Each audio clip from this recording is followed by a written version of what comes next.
Assalamualaikum warahmatullahi wabarakatuh. Ketemu lagi teman-teman dengan Den Mas Sugap Channel. Kali ini saya mau membahas atau memberikan masukan ya mengenai dropshipper atau sistem penjualan secara dropshipping, yang ada beberapa ulama kita, ustadz kita mengatakan haram ya. Ada sedikit, menurut saya sih, kesalahpahaman pemahaman ya. Nanti saya akan jelaskan. Salah satunya saya sadur dari Buya ini ya, Buya Yahya ya. Beliau sangat bagus ya penyampaiannya, di mana pendekatannya. Ada yang bertanya saat itu, saya nonton di tanya jawab beliau. Ada yang bertanya bahwa bagaimana dropship dalam agama Islam, hukumnya haram halal. Nah, Buya Yahya ini menyampaikan dengan dasar yang disampaikan ada 3 mazhab ya, dari mazhab Maliki, terus mazhab Imam Syafi'i, dan satu lagi mazhab Hanifah, Abu Hanifah ya. Ya, kalau menurut saya penjelasan dari Buya Yahya ini sangat baik sekali ya, bagus sekali ya. Jadi di mana saya sadur lagi ya, di sini sampaikan mazhab Imam Syafi'i. Pertama disampaikan syarat sahnya jual beli itu sang pembeli lihat barang ya. Jadi salah satu ini, kalau ada yang mengikuti mazhab Syafi'i, Imam Syafi'i, jadi harus syarat jual beli itu dia harus lihat barang. Jadi kalau dropship gimana? Dropship nggak bisa lihat barang. Ini tidak relevan dengan dunia sekarang yang online ya. Kita cuma lihat gambar ya. Terus mazhab kedua, mazhab Maliki, itu disampaikan oleh Buya Yahya ya. Dalam hal ini pedagang, penjual cuman menyampaikan sifat-sifat yang sudah bisa dibayangkan, sifat-sifat barang itu sudah bisa dibayangkan oleh pembeli, itu sudah sah.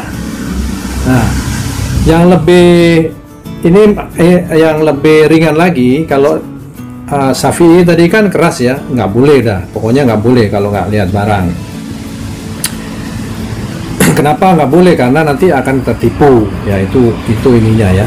Kemudian kalau mazhab Maliki itu penjual dapat diberikan sifat-sifat barang itu bisa membayangkan, oke ya, agak-agak menengah tengah-tengah nih. Nah, sedangkan yang paling mudah atau paling longgar itu adalah mazhab Abu Hanifah ya.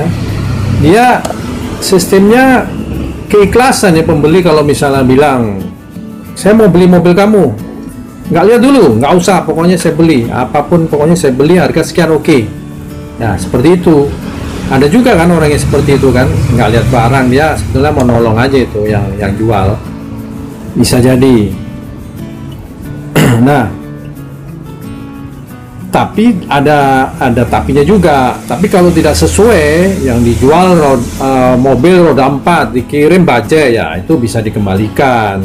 Tidak seperti itu ya, kalau seperti itu bisa dikembalikan, dalam arti tetap masih ada syarat. Seringan-ringannya mazhab tadi tetap ada syarat. Nah, ada satu ulama ya yang saya tonton juga nih videonya, menyampaikan ya, dia juga menyadur dari berbagai mazhab, dan cuman di pembuka kata itu saya kurang setujunya. Dia sampaikan bahwa ya, ini Ustadz ANB ya, saya nggak mau berpolemik dengan beliau karena ini cuman sedikit aja sih, bukan salah beliau, cuman pemahaman bahwa dropshipper yang menurut beliau ini, bahwa dropshipper itu modal contong doang, modal mulut doang, itu saya kurang setuju ya teman-teman ya. Kenapa? Mungkin saya juga tidak tahu dropshipper zaman beliau dulu ini adalah model seperti makelar. Tapi kalau yang model zaman milenial ini, dropshipper itu beda teman-teman, beda dengan makelar. Dropshipper itu harus punya modal, sedangkan disampaikan di sini saya sadur ya, dropshipper itu tidak punya barang, oke. Tapi disampaikan modal getobos itu omong kosong, cuman oh saya punya barang gini. Saya bilang itu mungkin zaman dulu makelar ya. Kalau zaman sekarang ini, zaman milenial ini nggak seperti itu ya. Jadi yang disampaikan bahwa dropshipper ya, itu ada pembeli bayar tunai, uangnya dipegang dulu, uangnya sama ini menurut pemahaman beliau nih ya, Ustadz ABN ini ya, ANB. Uangnya dari pembeli kita pegang, kita belikan barang ke supplier. Ini menurut beliau ya. Yaitu menurut mazhab yang mazhab sumhur yang beliau sampaikan itu dilarang. Dan ini akan saya sedikit luruskan, dalam arti saya tidak mau berpolemik, cuman mungkin yang dimaksud beliau itu dropship zaman dulu. Kalau dropship zaman sekarang, di mana ada penengahnya yaitu marketplace seperti Shopee, Tokopedia, Lazada, Bukalapak, Blibli dan lain sebagainya, itu sebagai penengah di mana saat kita ada pembeli, kita sebagai dropshipper mengiklan barang, ada pembeli ya. Pembeli itu membayar uang memang, tapi tidak kita terima langsung. Sebelum dia terima barang, kita tidak bisa mencairkan uang pembeli. Nah, uang itu kemana? Uang itu disimpan atau diamankan oleh marketplace sebagai pihak ketiga ya, mall yang kita punya toko di situ. Jadi inilah yang perlu saya luruskan, saya jelaskan supaya keraguan bahwa dropship itu wah haram ya, dropship haram. Kalau menurut saya untuk zaman sekarang tidak ya. Ya, kita sampaikan, saya bisa kasih contoh begini. Dropship zaman sekarang ini ada pembeli, saya ngiklan di contoh Shopee ya, selama ini kan contoh Shopee ya. Saya ngiklan di Shopee, harga 100.000 ya, sepatu misalnya 100.000. Terus ada pembeli saya ada pembeli bayar 100.000, tapi saya tidak bisa terima sebelum barang itu sampai. Tapi jaminan bahwa barang itu dibeli oleh si pembeli ya, bahwa si pembeli itu beli sama saya langsung order ke supplier, saya bayar ke supplier supaya barang itu bisa dikirim ke pembeli saya. Jadi saya harus punya modal 100.000 plus ongkos kirim. Misalnya 10.000 ongkos kirimnya, saya harus punya modal 110.000 ya. Jadi seperti itu. Jadi tidak modal contong doang, tapi kita harus punya modal uang ya untuk membeli barang di supplier ya. Untuk zaman sekarang seperti itu sistem dropshipnya. Ya mungkin ada juga zaman sekarang yang dropshipnya masih seperti zaman dulu, misalnya secara offline ya. Memang itu berisiko ya. Islam itu memang bagusnya mengharamkan dropship itu karena menghindari penipuan ya. Tapi kalau sekarang ini dengan adanya marketplace Shopee, Tokopedia, Bukalapak, Lazada dan lain sebagainya, itu meminimalisir penipuan. Sebelum barang itu diterima oleh pembeli dan barang itu sesuai dengan harapan ya diterima, oke. Tapi kalau ternyata barang itu tidak sesuai ya, dikembalikan sama pembeli dan kita tidak jadi terima uang. Nah, itu kaidah Islam terjadi yang dikatakan kalau sesuai yang Buya Hamka tadi sampaikan ya, kalau pembeli tidak setuju dengan barang yang dikirim, berbeda, loh kok ini berbedanya sangat tajam sekali. Beli kalau di online misalnya sepatu, saya beli sepatu untuk laki-laki, dikirim sepatu untuk perempuan, itu udah jelas berbeda sama sekali ya. Jadi akhirnya harus saya kembalikan, dan kalau dikembalikan ada penengahnya siapa? Marketplace menyampaikan bahwa ini oke, ini tidak sesuai, ya udah dikembalikan uangnya. Si pembeli yang tadinya mau nipu ya nggak jadi. Atau misalnya dia kirim barang bekas ya tidak sesuai dengan iklan, ya itu akan dicek ya sama marketplace-nya. Shopee misalnya dicek, oh ya ini berarti penipu ya, langsung di blacklist seperti itu. Jadi lebih aman. Kedua, saya akan sampaikan bahwa analogi atau persamaannya dropshipper itu sebetulnya secara bisnis era dulu maupun era sekarang. Contoh di pembelian barang di perusahaan pemerintahan maupun swasta. Contoh ya, saya harus ikut tender.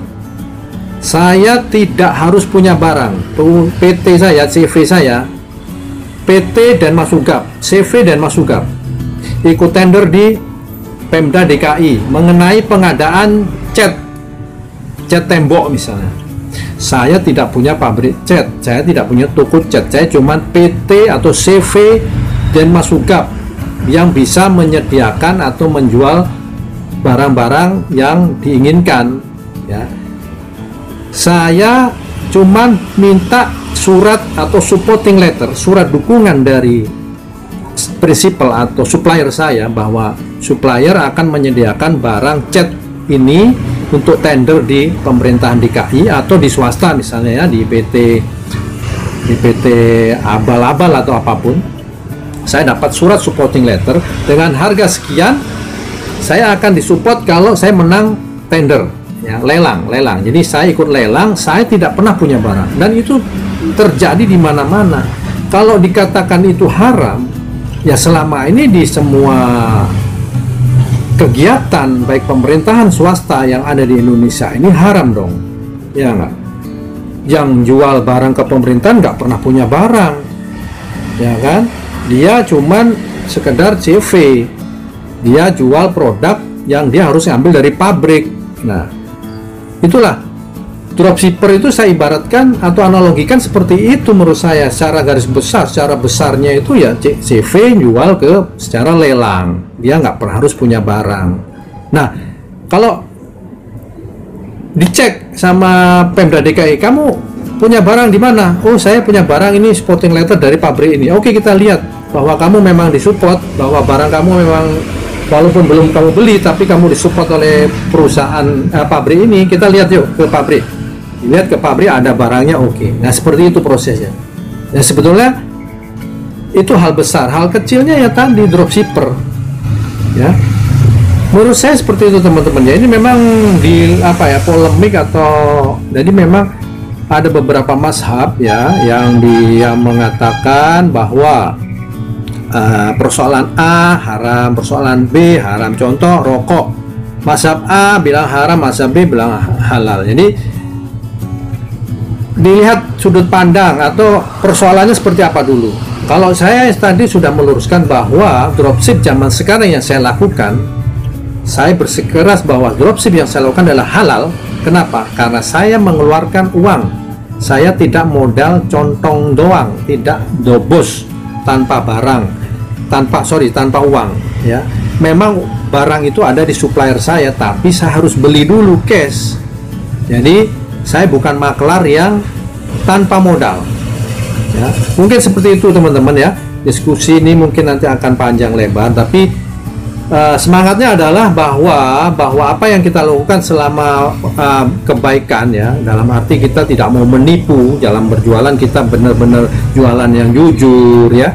Insya Allah diridhoi Allah, barokah ya. Tapi kalau dari awal niatnya sudah mau nipu ya, mau dropship, mau pedagang pasar segala macam, ya itu haram ya. Jadi seperti itu, mudah-mudahan bisa dipahami, dan saya tidak mau berpolemik dengan ustadz-ustadz yang berpandangan bahwa dropship itu menurut beliau itu haram ya, karena mungkin belum melaksanakan, belum melakukan. Yang dia sampaikan bahwa dropship itu haram karena tidak punya modal, nggak pakai uang, modal bacot aja, modal mulut aja. Enggak, zaman sekarang ini dropship yang saya lakukan ya, dengan adanya marketplace, ya ketiganya marketplace seperti Shopee ya, saya sampaikan tadi, itu adalah uang kita ditahan, uang pembeli ditahan oleh marketplace, tidak langsung ke penjual. Penjual akan menerima uang kalau barang itu sudah diterima sesuai apa yang kita sampaikan, kita iklankan, dan setuju, ikhlas membelinya, dia oke, kita terima uang dicairkan oleh marketplace sebagai pihak ketiga ya. Jadi seperti itu teman-teman. Kalau ada salah-salah saya mohon maaf. Ini saya cuma sekedar opini, saya mempunyai hak atau saya punya hak untuk menyampaikan bahwa apa yang saya lakukan ini, menurut saya, keyakinan saya ini adalah halal. Jadi teman-teman yang masih ragu-ragu, ya, silakan mana yang akan dipakai, yang halalkah, yang haramkah. Kalau misalnya Anda meyakini itu haram, ya stop, jangan lakukan. Kalau meyakini bahwa ini halal karena ini adalah sesuai kaidah Islam, yang ada beberapa mazhab, salah satu mazhab menghalalkan, ya yakin sudah.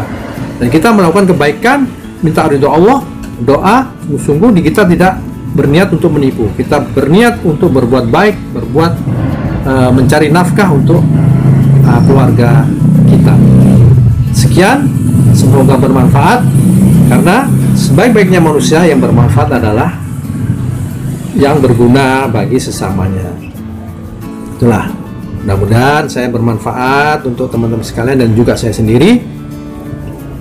Kalau memang suka dengan video ini, mohon di like, dan jangan lupa subscribe yang belum, kemudian juga share ya teman-teman ya. Terima kasih subscriber yang setia dengan channel saya akan selalu memberikan apa yang terbaik buat teman-teman semua. Wassalamualaikum warahmatullahi wabarakatuh.